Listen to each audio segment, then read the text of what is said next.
Okay, to start a claim, you have two options: guided setup or quick create. The difference between the two is that guided setup will help you set up the entire file, extracting all the information from the documentation that you upload, while quick create will let you hop right in. First, I'll walk you through quick create. Put in the name of my project. I'm going to choose random name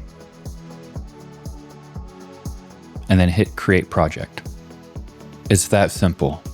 And now I'm going to show you how to use the guided setup by clicking new claim up in the top right corner. Now, what makes a guided setup so powerful is that it uses AI-powered document analysis, automatic data extraction, and smart claim organization.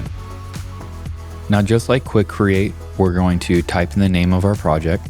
For this test file, I'm going to choose Roberto Lennon. Now I can add any claim context that I want Brelly to know about this file. I can type it right here in the chat box, or I can record audio by clicking this button. Now it's time to upload documentation. Click this button to bring up the Finder, find the documents, and begin uploading. And when you've selected all of your documents, click Continue, and you'll begin to see Brelly extract all the information from those documents. The cool thing is, you don't have to stay here while Brelly processes the information. Click this button and confirm that you want to continue while this runs in the background. As the files continue to upload and extract, you'll notice more and more information populate the claim. Now that everything is uploaded, you can see that Brelly has filled 25 fields, added 4 contacts, and even created 4 timeline events. And it's also provided us with a claim analysis. Once you click View Claim Analysis, Brelly is going to take you to Copilot.